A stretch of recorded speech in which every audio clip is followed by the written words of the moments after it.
Hello, welcome to another video lecture, and this one will be much special since we will gain help from one and only endeared head teacher of English department from Gulod National High School, Mr. Ronald E. Wow, thank you my partner. I am grateful to be here. A pleasant day to you guys, and welcome to our lesson. Thank you, sir. It is also our pleasure to have you here. Also, do not forget to subscribe on his channel. It is Prof Uy Tech Ed, and the link will be provided on the description below. Come on, let's start! Our topic for today involves elements of literature. Elements of literature refer to components of a literary work.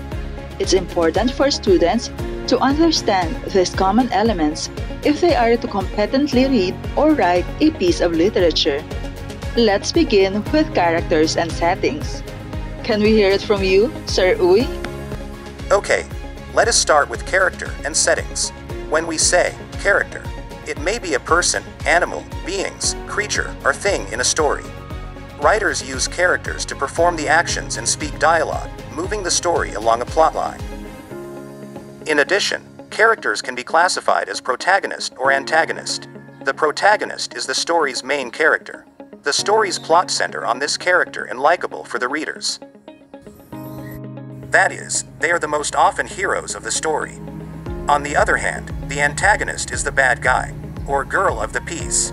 Most of the action of the plot is born with a conflict between protagonist and the antagonist. There are also flat, round, and dynamic characters.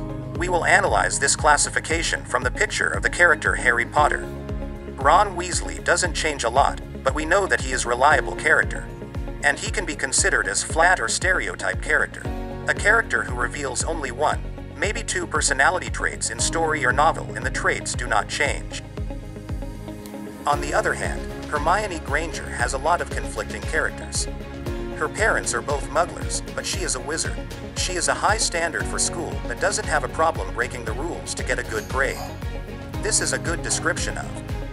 For a round or individual character, which is a well-developed character who demonstrate varied and sometimes contradictory traits. And finally, Harry Potter, who is a dynamic character changes during the course of the novel. The change in outlook of this character is permanent. Sometimes a dynamic character is called a developing character. On the other hand, setting provides the reader with context on the time, place, and environment that the story takes place in. Partner, it's your turn. Thank you for that information, sir. Let's proceed with theme and plot. What exactly is this elusive thing called theme? The theme of a fable is its moral. The theme of a parable is its teaching. And the theme of a piece of fiction is its view about life and how people behave.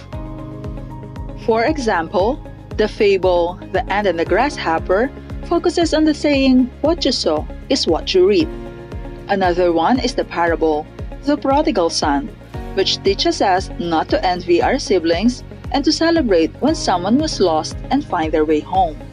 Lastly, a piece of fiction entitled Ang Kalupi brought us to the thought of don't judge the book by its cover. Plot is the sequence of events or the storyline which involves exposition, rising action, climax, falling action, and resolution. Exposition introduces the characters, especially the main character, or the settings of the story. Rising action is the start of conflict and take the biggest portion of the plot. The climax is the turning point, or highest point of the story.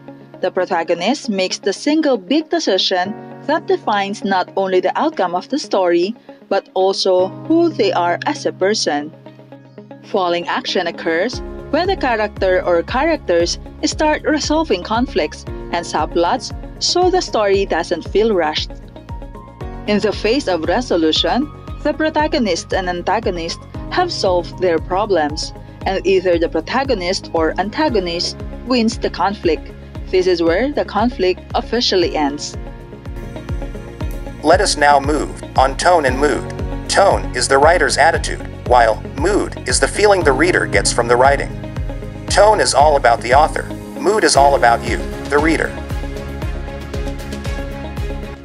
If you wanted to learn more about the tone and mood, you can proceed to Prof Uy Tech Ed and find Tone versus Mood video. The link will be available at the description below. Next, for the elements of literature, we have the conflict, or struggle between opposing forces. There are 4 kinds of conflict. First, we have man versus man. Simply, conflict that pits one person against another. It could be person, monster, or technology. For example, the Marvel Comics.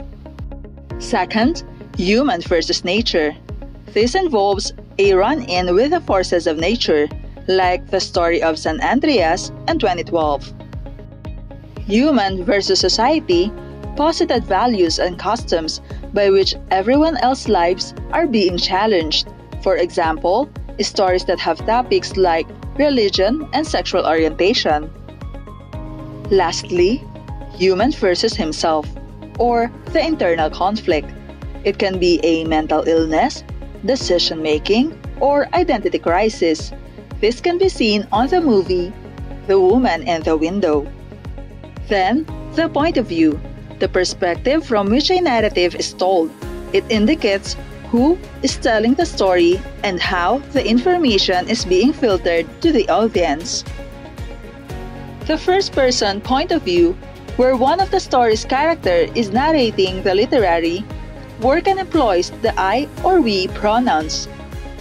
First-person narrative voice provides the reader an intimate and close look into a character's thoughts, but the perspective of the story is limited by what the character is able to see and know. To date, this is the most widely used point of view. Second-person point of view utilizes the pronoun you to address the reader and bring them into the action of the story. However, second-person point of view is problematic in a couple of ways. First, it is a stylistic choice that is uncommon, especially in novel-length works. In addition, second-person point of view can overwhelm the writer and confuse and/or alienate the reader. Most writers avoid constructing a narrative voice through second-person point of view. With a third-person point of view, there is a narrative presence, meaning he is not a character from the story, and telling the story using he, she, and they pronouns. This can be classified to 3 types: the omniscient, limited, and objective point of views. Omniscient narrator is aware of and knows everything about the story and its characters. Limited narrator utilizes third-person storytelling but is closely assigned to only one character. Objective point of view employs a narrator who tells a story without describing any character's thoughts, opinions, or feelings. Instead, it gives an objective, unbiased point of view. Great jobs, partner. Another thing is symbolism and imagery. Symbolism implies hidden meaning in words. Symbolism appeals to intellect and emotion, while imagery appeals to the 5 senses and internal senses.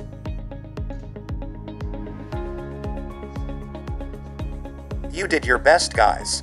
We hope to see you soon on our next video. Thank you so much for your time. Well, anything to say, my partner? We are all grateful that you shared your knowledge with us, sir, and we were looking forward for more. This is the end of our discussion. See you on our next lesson.